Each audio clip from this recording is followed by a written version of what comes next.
Let me give you some advice. Scrape them off. If you want to save someone, save yourself. This is RamView. It's hot out there. Let's blow them off the line of scrimmage. Come on,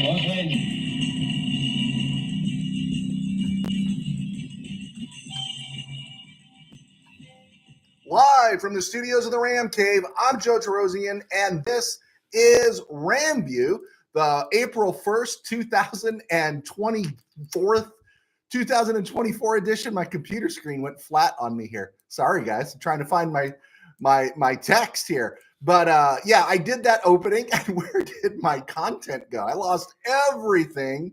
Just vanished on me. But here we are. It is April the 1st, the 24th of the 24th. It's not the 24th. My screen went down. What do you want me to do? I'm not going to do the show again. All right, we're here. All right. Sorry, guys. I got distractions in here. I got people trying to get a hold of me. So we are, it is April the 1st, 2024, and I cannot find my content. So I might be floating here for a minute, looking for my my text that I worked. I prepared for this show, and now I've got things going on here.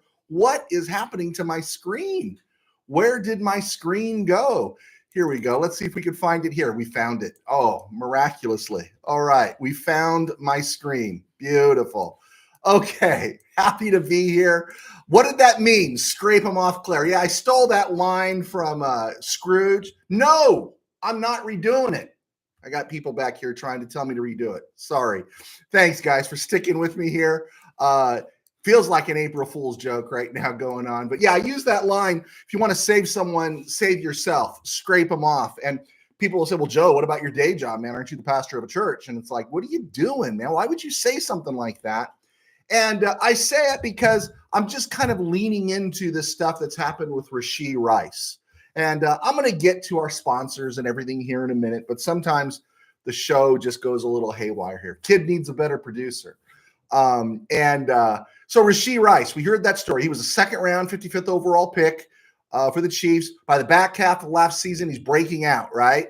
Has a good Super Bowl. He's going to be their ace. He's their guy. Solid performer. So there was a car accident this weekend involving a car that's registered, a vehicle that's registered to Rashee Rice. Now, based on the evidence, it was a 6-car pileup. I'm leaning on the fact that it was probably his friends and not him, someone that he knew. And that's where I'm going with this, because if that's true, then it wasn't Rashee Rice, then okay, cool. But it doesn't mean there's not a problem here. And the problem is kind of bigger than just Rashee Rice. What it means is, like a lot of athletes who make it to a high level, and this is what triggered me, a lot of athletes make it to a high level. We've covered some of them, right? They're in the NFL now. Just because you're at a high level doesn't mean you have the right friends. And I'll say this really stone cold because I saw it. I've even heard players have their own coaches say this to them. The coaches say to their own players, once you get the scully, right? Once you get the means to get out of here, don't come back. Don't come back to this neighborhood. Don't come back to this area. You got a chance at a new life. Don't come back. And I know more than one player who came back and got whacked because he was in the wrong place at the wrong time with his friends, okay? There's so much pressure on these athletes. And I think, now, I'm not getting into the domestic violence stuff, but I'm just getting into when you hear about these players going broke, right? Some of them, it's their own hubris, their own arrogance. And some of them, it's because everyone shows up with their hand out, right? People that they haven't seen in 1,000 years suddenly need some dough, right? There's so much pressure on these athletes to not forget where they came from. And even I'll bag on the late Jim Brown, you got to give back to the community. I'm going to say just the opposite. These athletes need to get out of their community if it's a bad community, right? Get your mom and dad out, get your immediate siblings out if they're there, but get them out and never look back. That's it. That's what I'll tell you, right? Maybe when you're 30 and you're older and you're mature and you've had your career, you could go back and put something back into the community, but not in your early 20s. You're still a kid. Just because you're making $1 million and playing in a Super Bowl doesn't mean you're not still a kid. And I've seen this happen. So many things, so many of these things have happened to these young athletes. It just makes me angry. And I think I probably would have been upset if Rashee Rice did something stupid and was a hit and run driver. But it just makes me angry when I think the possibility, and if it's not, it's not. But you think of the possibility that, his so-called friends crashed his car and then didn't stick around, right? That's just bogus, man. That's just terrible. And so, yeah, I'm saying it, and you need to say it too, and it needs to be repeated. This garbage of go back to your community. No, go back to your community when you're 40, right? Go back when everything's settled in your life. But when you're in your 20s and likely you're getting married and you got a kid, that's all you need to worry about. Take care of your mom and dad. That's all you need to take care about. Everyone else, for the first decade of your career, if you get a decade out of your career, scrape them off, right? Scrape them off, because you'll never be able to really help and save these people. Teddy Belcher, new guy. I haven't seen you, Teddy. I'm sorry. Pete Carroll left downtown Los Angeles, and nobody is there to look after Snoop Dogg's unsigned talent. I don't know. I don't have a response to that. Manuel Correa, how's it going? Hey guys, I promise I'll get to the questions right after that rocky beginning. This is RamView, and we've been blessed to pick up some new followers over the weekend. And it is brought to you by Kistler Law Firm. Injured in an auto accident, need help, got questions? Call Kistler Law at 661-206-6990. That's Kistler Law at 206-6990. And check out KistlerLawFirm.com. That's one word. KistlerLawFirm.com. Kistler Law, they've been fighting for you since 92. And by Temple City Auto Repair. Having some auto issues, get yourself some John and Henry at TempleCityAutoRepair.com. And of course, by Granite Ridge Christian Camp. I got people making faces at me. A place where your life can change. Very unprofessional, guys. Very unprofessional. All right, so I got on my soapbox. I pontificated there a little bit. Because I feel bad in one sense for Rashee Rice and angry with Rashee Rice. I just don't want this kid to lose his future because of some bad choices of his associates. Okay, Rams re-signed Tyler Johnson, wide receiver. I think that's a great re-sign. Again, it speaks of the glut in the market. Tyler Johnson's an NFL receiver, right? Is he anything beyond a 3? Likely not. But if you were at camp last year at the OTAs and the summer workouts, you saw him. He played really well. And in fact, I got humbled a little bit because I think in some of those last spring and early summer, I kind of got on the case of some of the media for singing his praises like this was a great signing by the Rams. And I'll say it was a good signing, right? And he played well. He made some really nice catches at the camp that I was at, the day I was at camp and everything. And then, he didn't play all year, kind of the forgotten man. And then he made some nice catches against Frisco with Carson Wentz, scored a touchdown. And so he's a competent NFL receiver. The problem is there are hundreds of competent NFL receivers, and the Rams got a guy back that's a little familiar with them. So I think it's a good deal. It's a good deal for him. Where he stands going forward, I do not know, but good for Tyler Johnson being re-signed. I still think the Rams, if the opportunity presents itself, depending on what they do, I'd hate to see them trade up to get a receiver. I have no problem with them trading back and doing whatever they want to do. I don't think there's much to trade up for unless you're really looking at maybe a Dallas Turner, a Jared Verse. Maybe Latu has gone up in the draft a little bit, and you want to move up a couple spots to get him. I wouldn't be surprised if the Rams draft a quarterback, but I just don't see them moving up. I see them moving back. The DTs, everyone said, not the DTs because we're drinking something, but the DTs, the defensive tackles, the interior defenders, most of those guys don't project any higher than 18 or 17. And so they should be around. We're talking Jerzon Newton, Byron Murphy. These guys should be around by the time the Rams get to pick 19, again, if they're there. Caught the USFL, caught the dude from Michigan kicking a 64-yarder twice. That was pretty cool. But yeah, I enjoyed the UFL games. And it was really cool to see some of those ex-Rams out there. And I'm a little disappointed in myself that RamsWire beat me to this because I was making a list of all the former Rams I saw, and Rams Wire got it posted before me. So kudos to Cam DeSilva and all those guys. But the one name they didn't mention was Deron Lowe. Deron Lowe, I think, was playing with the DC Defenders, and I got his name down. So I got one right there. Ethan Westbrooks is still active playing professional football. If you remember Ethan Westbrooks, he was there, 2014? He was the undrafted free agent that beat out Michael Sam. And we don't want to relitigate that whole thing, but being in St. Louis, Michael Sam playing at Missouri, Michael Sam coming out the way he did, there was pressure for the Rams to draft Michael Sam, even though he had a horrible offseason there, working out his pro days and everything. They weren't good. And it came down to him and Ethan Westbrooks. And Ethan Westbrooks played 5 years for the Rams. Rams got some clicks out of Ethan Westbrooks. And I think he went to the Raiders, and he's still bouncing around right now. So that was cool to see. I think he's with the Roughnecks. I saw Bobby Evans play. Yeah, right. Bobby Evans guarding your back. I don't know if I'm a quarterback there, if I want to see that. I think that's Luis Perez. He was the one that had at Birmingham. No, not Birmingham. Was it San Antonio? Where was he at? Where was he from? Where was Bobby Evans at? Whatever it was. Yeah, I'd cringe when I saw Bobby Evans playing left tackle. Landon Akers, all those guys we saw there. Here's the thing about the UFL. I can't believe there's not a kicker in the UFL that could at least be a competent kicker for the Rams, right? They got to bring one of these guys into camp, right? Just one of these guys should be able to come into camp and do better than the Rams had last year. Okay, moving right along here. I'm curious, and I'm throwing this one out. And guys, I promise I see questions piling up there. I promise you I will get to this question here in a second. But your questions here in a second. But quick question, and it just dawned on me. This was a loose thought just before I came on the air. But does the new configuration for the NFL kickoff, does that put Tutu Atwell with his speed back in the mix? That not everyone's bearing down on him at 1,000,000 miles an hour, but half that speed. And does that put Tutu Atwell back in the mix of maybe possibly being a kick returner? I would hope so for his sake, because he needs to be a little more versatile. And I'm a Tutu Atwell guy.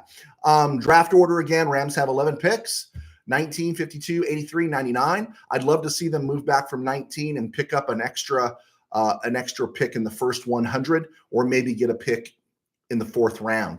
Rams go from pick 99 to 154, from the third round to the fifth round before they pick again. Just something to think about. All right, around the NFL and other places, we talked about Rashee Rice. Vontae Davis, brother of Vernon Davis, the former 49er tight end. They found him dead. They said no signs of foul play. He was just about to turn 36, Pro Bowl corner. That's just, that was a sad news. And just wanted to get that out there just out of respect, mention these guys, because everyone comes and goes and they're quickly forgotten and stuff. So, and last ad before I go to the break here, I'm amazed. Maybe it's because it's a slow time right now. We're not getting big free agent signings. We're 24 days away from the draft. I don't know what it is, but I can't believe how many times I heard this in the last 10 days. People were bagging on Tim Tebow as, well, what a bust at quarterback. And I'm like, this seems so ancient right here to go back to this. But even after some 13 years, in 2011, the season when he took over a Broncos team that was 1-4, replaces Kyle Orton, and leads them to the playoffs and a playoff win, I was just stunned to see so many different places in the KBM being the Kiss Butt media, still trying to label Tebow as a bust. He wasn't a great quarterback, right? Granted, he wasn't. Good leader, all-around team player, but he didn't have the mechanics to play in the NFL. We know that, not for a long stretch, but you saw that 2011 season. Kyle Orton, the NFL quarterback, couldn't get them to the playoffs. They were 1-4.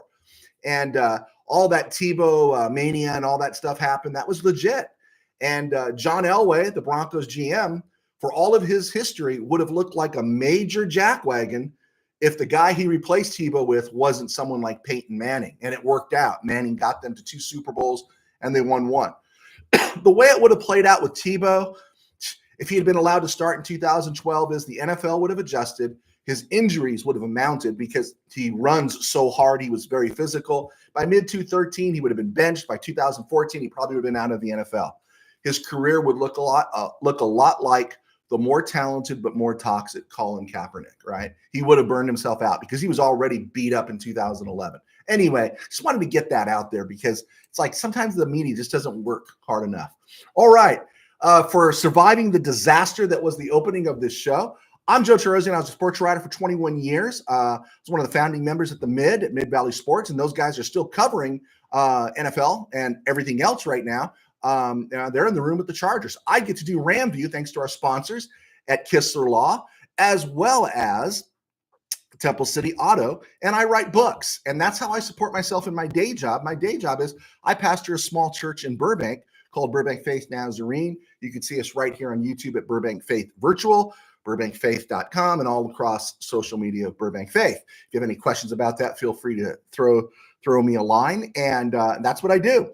And so happy to be here, happy to talk Rams football. What a blessed opportunity I have to do this. And so let's get to some of your questions real quick here, and let's see who's here. I know we're losing some audience tonight because it's Iowa LSU. Last I saw, the LSU was up by 4 points and Angel Reese got hurt, but we'll go from there.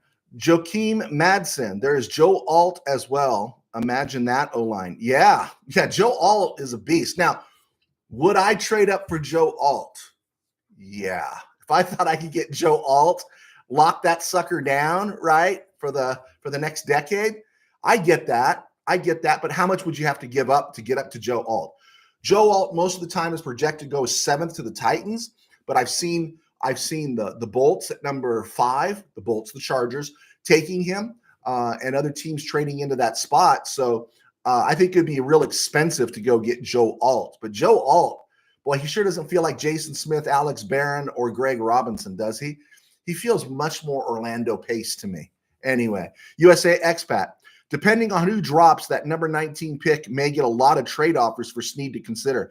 I believe that, right? You know, who was it? I saw a link. I didn't click on it, but I saw a link, and we've seen Bucky Brooks, and we've seen some other people project Bo Nix going to the Rams at number 19. I got to believe if someone like Nix falls that far, somebody that wants a quarterback or needs a quarterback might not want to pay the freight to move up to number 11, number 10, number 8, number 9, but they might pay that freight to go to 19. And so, yeah, that's true, USA Expat. If there's someone there, that pick is going to be valuable, and I hope we exploit it for everything it's worth. We, in the Rams fan, the royal we. There we go. What's your thought on Jonah Ellis, edge at Utah? Luther Ellis, the Lions, was his dad. I saw Jonah Ellis play, and I'd have to go back and look at it again. I'm wondering, again, depends on what the Rams do at the early part of the draft if they move back. Where is Jonah Ellis projected right now? Is he projected 3rd round, 4th round? I haven't seen him in too many mocks that go first 2 rounds. And again, to me, I can see the Rams. You're not going to replace Aaron Donald, but you're going to need some live bodies on that front line there. So I can see the Rams loading up 2nd and 3rd round if they don't get what they want early, loading up with a couple of DTs. I can see them maybe possibly loading up again for some more edge, but remember, they drafted 3 edges last year, and are they ready to give up on O'Shawn Mathis and Nick Hampton? And so, I'm not down on Jonah Ellis. I am aware of him. He didn't stump me this time, but where is he projected? Joakim Madsen. I really like that they don't need to draft a position at 19. The cornerback signing was massive. Oh yeah. I agree. I agree. Honestly, that's a great point, because it kind of moved us out of that whole have to draft a cornerback early. Now, was it Chris Abrams-Drain? He's another guy that's been projected to the Rams at 83rd overall in the 3rd round, maybe a little deeper. Was it Renardo Green, the Florida State guy? I'm probably butchering his name. I don't have a problem with the Rams drafting a corner late, because you only got Tre'Davious Wright on a 1-year deal, and as Darius Williams. It's a 3-year deal for Darius Williams. I think his money's up front in the first 2 years, but he's turning 30 very soon. I have no problem with drafting another corner if they think he can develop. Remember, the Rams had Monty Jackson and Rod Perry, and they still drafted Pat Thomas. Remember that. Manuel Correa, you reminded me of Rod Perry, and so I'm still throwing Rod Perry out there. Best player available. again, if that's the case, it's such a deep draft. I want more picks. And so I think a lot of these guys, second and third round, are going to be hits for teams. Let's see. Yeah, for what we can do in the draft. USA Expat, if I were an undrafted free agent place kicker, I would demand my agent call the Rams first. Absolutely, right? Well, absolutely. If I'm a kicker in the UFL right now, and and I know I'm going to have a good year, and as the season progresses, man, I'm saying, hey, my agent, send out feelers to the Rams because, yeah, Rams are open for business, and you can catch a ride to a playoff team. Absolutely. Is everyone in on Josh Carty from Stanford? That's the one I like, right? That's the one we all like. Joakim Madsen. Great having you, Joakim. First time I remember answering questions from you. Thanks for joining us. The Rams, they might pick a place kicker in the 6th round. And, oh, yeah, and they do have Tanner Brown. He says the Rams might draft a kicker in the 6th round and bring in a free agent to compete. Yeah, and they did sign Tanner Brown, the guy that was in camp last year, to a futures contract. So, yeah, there'll be a real competition there. Absolutely. So let's keep pressing on. Really appreciate you guys joining us with all the college basketball going on tonight. It's funny, it's girls basketball, but it feels like blood sport with LSU and Iowa. Okay, something I did today, we've broke down the teams that the Rams are playing this year. We don't know the order, right? But I broke down who the Rams are facing in terms of tackles on these teams because it's such a big position to play, and the Rams are in such dire need of an edge player. And so counting the 49ers twice, the Rams will face 6 opponents with a left tackle that graded in the top 10 according to PFF. That's in the top 10 out of 81 graded overall, right? You can make it 8 if you count the top 20. Right tackles, 4 times they're there inside the top 20. Currently, of the 64 tackles projected, we're not dealing with draft yet, the 64 tackles projected on the teams the Rams are going to face this year, 26 of them finished in the top 32. That's pretty brutal, right? But when you consider there's no Aaron Donald to attend to, and no one as of now legitimately lining up at edge opposite Byron Young, the Rams could have a problem here because they're playing some teams with some good left tackles. Some of the left tackles they're facing this year, just off the top of my head, Trent Williams, Taylor Decker, the Lions, Tyron Smith, if he stays healthy, Christian Darrisaw with the Vikings, Deion Dawkins with the Bills, Terrion Armstead with the Dolphins, the magnificent pair in Philly, Jordan Mailata and Lane Johnson, and Colton Miller with the Raiders. There's some bad dudes the Rams are going to be facing, and they're going to need some help. And there's no Aaron Donald as of now. I'm keeping it in pencil. There's no Aaron Donald to knock heads and draw attention. Okay, we were talking about drafts, guys, and I promise, guys, I'm going to get back to all those questions here in a second.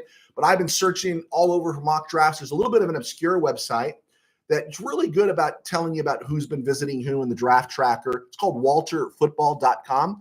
And I think I don't know if it's leaning on Walter Camp, Walter Payton, but it's called walterfootball.com. And they had a mock draft they put out this weekend, and pretty much the usual suspects. Top 4, Bears, Texans, Patriots, Cardinals, all taking Caleb Williams, Drake May, Jaden Daniels, Marvin Harrison. Has the Chargers taking Malik Neighbors, though, at number 5. The Vikings moving up, trading with the Giants to take J.J. McCarthy. Joe Alt going to the Titans. That's going to be really funny if Joe Alt ends up someplace else than Tennessee. And then, Dallas Turner, constantly. There's a constant theme there. Dallas Turner going to the Falcons. Romo Dunze going to the Jets. Brock Bowers going to the Jets. Romo Dunze going to the Giants. Broncos taking Bo Nix at number 12.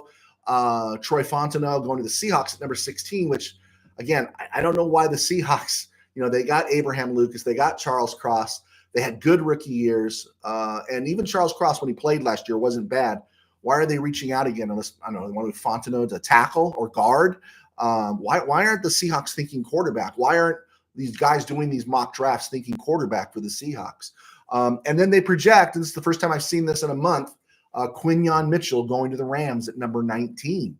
And again, sometimes you wonder, what work do they put in for these mock drafts? How, what's the argument, right? They are acknowledging Aaron Donald retire, right? They're acknowledging that Rams don't have an edge, but they take Quinyon Mitchell at 19. Would you want Quinyon Mitchell? I want Quinyon Mitchell, but I don't want him at 19. I just don't get it.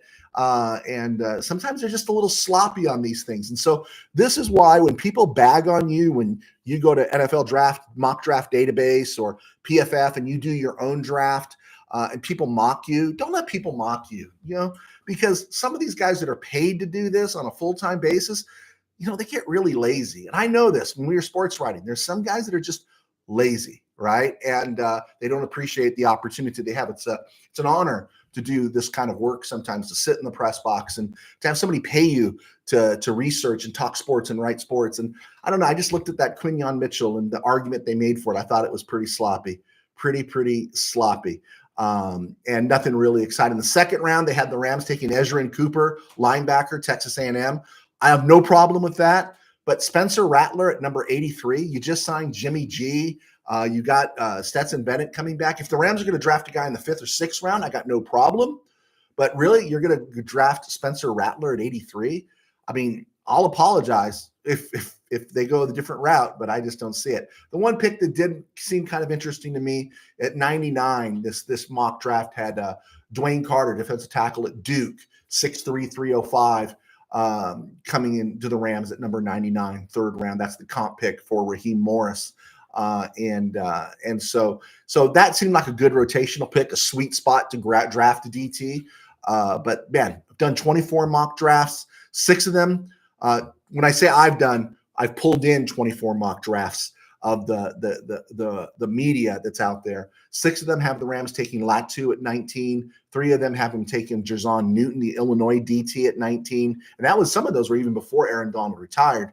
And also 3 of them now have Quinyon Mitchell taking the Rams at number 19. Just throwing that stuff out there. I did mention Chris Abrams-Drain. I've seen him from 52. He's the corner from Missouri. I've seen him at 52 to 83. There's also another corner from Missouri. I think it's Enos Rakestraw. So they have a good tandem there for the Tigers that are going to get picked in this draft. All right, just moving right along here. All right, cool, because we got questions, and I promise I'm going to get to the questions.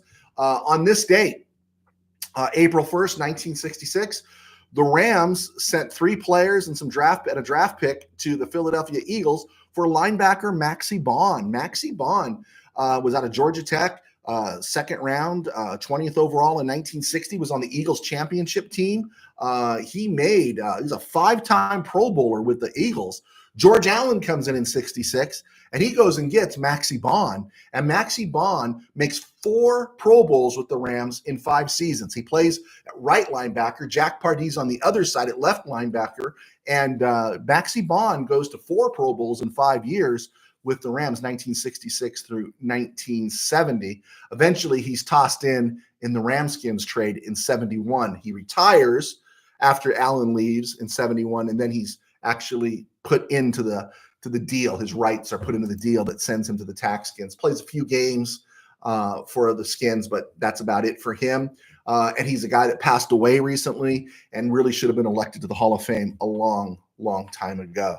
Okay, on this day in 1991, have to say it, Rams signed Mosi Tatupu, former fullback for USC, longtime special teamer for the New England Patriots.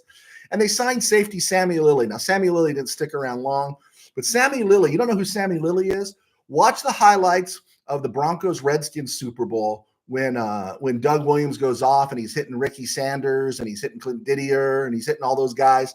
And you'll always see who's the Denver safety chasing after Ricky Sanders? It's Sammy Lilly. It's kind of funny. Okay, on this day in 2013, Jack Pardee passed away of cancer. Jack Pardee is a legendary Ram who gets no respect in terms of no one remembers him. I think he had such a long career after leaving the Rams, that no one remembers him. But he was drafted 2nd round, 14th overall, 1957 out of Texas A&M. And he played 14 seasons with the Rams, 14 seasons. And Well, he played 13, was with the team for 14 seasons. He had a broken arm in 66 or 65 and didn't play. But he had a great career with the Rams. He was involved in that Ramskins trade with the Redskins. 14 players ultimately involved in that deal. Appeared in Super Bowl 14 playing for the Redskins. You see him lugging along there trying to tackle Larry Zonka on the highlights. Later, after his football career is over playing, he becomes head coach of the Florida Blazers in the original World Football League. Then he becomes head coach of the Bears from 75 through 77, head coach of the Washington Redskins 78 through 80, becomes HC of the Houston Gamblers in the USFL, becomes head coach of the Houston Cougars in the NCAA, and then becomes the Houston Oilers head coach 90 through 94, and then coaches the Birmingham Barracudas when the CFL expanded to the NFL in 94 for one season. Jack Pardee was great. 169 games with the Rams, 151 starts, all pro just in 1963. Unique stat here, in 1967 and 68 combined, he picked off 8 passes, returned 4 of them for touchdowns in 2 seasons. Pretty impressive. That Rams draft class in 1957 was impressive. With the number 2 pick overall, they took Jaguar John Arnett. Number 11 overall, they took wide receiver Del Schaffner. Number 14, they took Pardee. Number 26 was a guy that didn't stick with the Rams, but had a great career with the Colts named Billy Ray Smith. At number 47 overall, they took Lamar Lundy out of Purdue. And then at number 94, they took a journeyman guard named Charlie Bradshaw, who did a circuit around the league and had a nice career. And then a wide receiver who became one of John Unitas's favorites named Jimmy Orr. And Jimmy Orr is the receiver you see for the Colts waving at Earl Morrall to throw him the ball in Super Bowl III. That's Jimmy Orr. And who was responsible for that draft? Someone that we forget his Ram history, 31-year-old general manager named Pete Rozelle. Yeah, something to think about. Okay, finally, since we're not on the air tomorrow, I want to mention April 2nd is the anniversary. 45 years ago tomorrow is the anniversary of Carroll Rosenbloom dying in the surf in Miami. And that was a game changer for the Rams. That was a change in everything. Now, I'm not saying Rosenbloom was a saint. I'm not saying he was a great guy. He overrode Chuck Knox regarding James Harris. You know, he wanted the pretty boy, Pat Hayden. His offense wasn't exciting enough. So he was kind of a meddling owner too, but he was also one that you knew was going to do anything to win. And he had already cut the deal to go to Anaheim because he was sick of the Coliseum Commission. And Coliseum's a great place to see a game now. But I was at the Coliseum quite a bit when I was a kid. It was a pigsty. It was terrible compared to what you see now. He drowns in the surf, and he had connections with some gamblers. And so there's this thing out there. Howard Cosell even did a report on it. I think PBS did a frontline report on it. And you can't find much on it. That there's a belief that Carroll Rosenbloom got whacked, right? That he got whacked. Steve Rosenbloom, his son, was quoted as saying, "My dad was a poor swimmer and would never have gone out alone in the surf." And the thinking is he had a heart attack and he drowned. But there's just a lot of suspicion around Carroll Rosenbloom. The irony is that his known for changing his will quite a bit. He puts his fifth wife or whoever it was, or fourth wife, Georgia, in charge, and then he dies. And then she fires Steve Rosenbloom. And so there's always been suspicion, and you can see the downward trajectory of the Rams after that, because not only is there just chaos in the organization, the debacles with holdouts and the Fred Dreyer debacle, how they got rid of him, even Cullen Bryant, and then you had Don Klosterman put on ice after 1980 for 2 years, and you just see the inevitable deterioration of the Rams as an organization, and then ultimately the departure to St. Louis. So yeah, Georgia Rosenbloom, Georgia Frontiere is not highly regarded in these parts, but Carroll Rosenbloom, while he could be frustrating at times, that was an interesting thing when he passed away. That changed a lot in regards to the future of the Rams. Fortunately, the Rams get a second crack at it. Thank you, Stan Kroenke. All right, let's see here before we go here. Blue Money. All right, Blue Money, welcome aboard. But I've never met you. Thank you for coming on board. Thank you for asking questions. Blue Money. I wanted Kool-Aid, but I'm fine. Go DT, first 2 picks. I'm fine too. Would you like it at 19, or would you like to move back maybe later in the first round, or get a little more and get out of the first round and draft in the early second round, somewhere between 32 and 40? Would that interest you at all? If you could accumulate more picks, maybe get 6 picks in the top 100. Again, a deep draft, right? Maybe get our hands on Tavondre Sweat or something. Would you be interested in that? Kool-Aid McKinstry's weird too, because that guy floats all over the board. I've seen mock drafts by credible people, Daniel Jeremiah, that drop him into the mid-second round. And I've seen other drafts where he's gone as high as 19 to the Rams, or even 16, 15 and 16, 15 to the Colts. So yeah, it is pretty interesting. Joakim Matsom, been here before, but I mostly watch the stream on playback. I'm from Denmark, so the timing for the live streams is sometimes, whoa, Denmark. Man, tell us about yourself sometime. Drop me a line. I'm going to put my email back in here before we go. But man, thank you for clicking on from Denmark. God bless, man. Thank you so much. Manuel Korea, second or third, they say. Okay, who was that for? Refresh me. Joakim Madsen, I wouldn't mind us drafting either an offensive line, wide receiver, DL, edge, or corner with our first pick in round 1. I think I'm out on corner in the first round, but the receiver, I don't know if I'm against that. I don't know. I could definitely see the Rams if they hang on to 4 picks in the first 100, I could see them at 83 or 99 drafting a receiver, maybe even 52 if it's the right guy.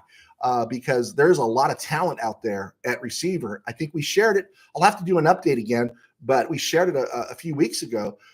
Mock drafts. There's a mock draft that projects 17 receivers going in the first 100, 21 wide receivers going in the first 4 rounds. So this is a deep receiver draft, Bill, will Steven Jackson ever get the Hall of Fame call? Right? It's ridiculous. Yeah. Steven Jackson is the Shakespearean tragedy of random, right? It's just gets on the tail end of that Greatest Show on Turf era, right? Not with Warner, but with Bulger. And I got a soft spot for Bulger, but Holt is still there. Bruce is still there. Falk is still there. And Falk was a class act as they worked Jackson in to that lineup, and Falk kept contributing until it was time for him to retire. And then Steven took over completely. What was it? 8 consecutive 1,000-yard seasons or whatever. I love Steven Jackson. Steven Jackson to me is just, it's just, I don't know Steven Jackson. Maybe he's not a good guy, but whatever the case is, that guy's a warrior that just kept showing up for some really lousy teams. And especially when you had nobody. There was no quarterback. There was no offensive line. There was no receiver. There was no tight end. And it's like, here, Steven, save us, right? And that guy gave us everything. So yeah, how can he not already be in the conversation, Bill, about getting talked about the Hall of Fame? I agree. Can you imagine if we had Steven Jackson now? Bill, what do we take first in the draft? Edge rusher or D-line? I think it's who presents itself, right? None of the D linemen are projected any higher than 17. So I think we know we could probably, if we move back, you're still going to get your defensive linemen. Depending on Leitu, Gerard Verse, some of those guys that seem to be falling at different times. I would guess edge. There's just part of me that thinks, and I'll take correction, right? I don't have any problem taking correction. I don't come tell me, Joe, we love you, but you're wrong. Right now the cap number doesn't look like it can make it work, but we know you could do any zippity zam abracadabra to the salary cap. Somehow something tells me that they could just be taking that first pick and putting it together with something else and going after a Josh Allen. There's just something that tells me that. But if not, I can see them trading back and collecting more picks. So Joakim Madsen from Denmark. Steven Jackson might be my all-time favorite player. So sad that we wasted him on those horrible teams. He deserves his Hall of Fame induction. Yeah, that's right. From Denmark to LA, man. Absolutely. 100% agree. Bill, we got a guy in our corner here that completely agrees with us about Steven Jackson. Steven Jackson, this is Joakim again. Steven Jackson may have been really active in the Player Association and community work since he retired. He really feel like he's an awesome dude. I agree.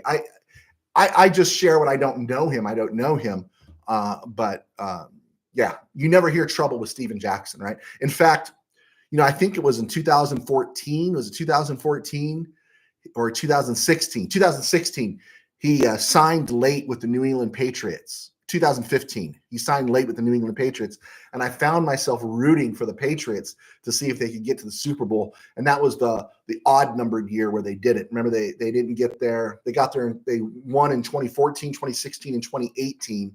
And they lost in 2017. So it was 2015 that Steven Jackson signed with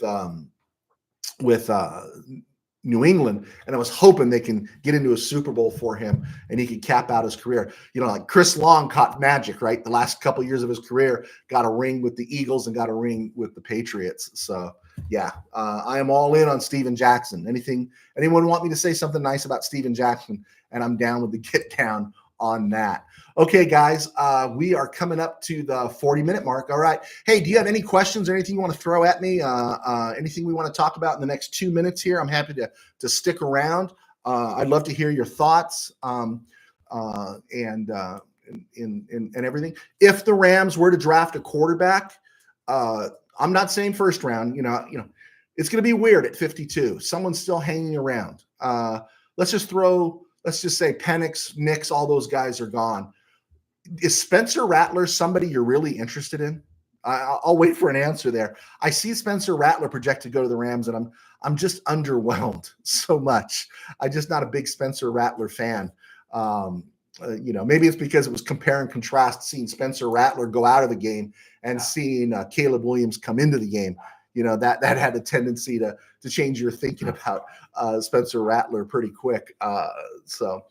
All right. I think we're good then, guys. Joe Kim out in Denmark, Manuel Correa, Blue Money, USA Expat, Teddy Belcher. Guys, thank you so much for clicking on, and everyone else going to click on later. I am going to put my email right here in the box.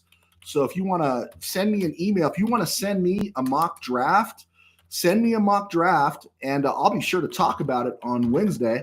And we'll go from there. I love hearing your thoughts. Remember, your thoughts are just as valuable as the KBMs. KBM sometimes is lazy. Devoted fans are pretty passionate. Okay. All right, guys. Let's see. Joachim Manson, in regards to quarterback, I only see a scenario that the Rams pick a quarterback as if they're out on Bennett. Yeah, that's true. Again, going that high, I could see 6th round or 7th round, somebody late, take a flyer on, because right now they're going to need a camp arm, right? They're going to need some camp arms. And I think Dresser Wynn is in the fold. I think he is. But it'll be interesting because McVay doesn't play veterans, right, in the preseason. Is he going to play Jimmy G? And if not, we should get a steady diet of Stetson Bennett and either Dresser Wynn or whoever else they can pick. At least Jimmy G might need to play since he's out the first 2 weeks anyway. All right. I think we got it. I think we're good. Stay in your lane, bro. I have stayed in my lane. That was actually supposed to be the Stone Groove button. It was a Stone Groove, my man. Just an off day. Got people mocking me. My screen goes down at the beginning. Most awkward beginning in RamView history, but you guys stuck it out with me. All right, guys. God bless. Take care. We will see you soon. And talk to you later. Go Rams.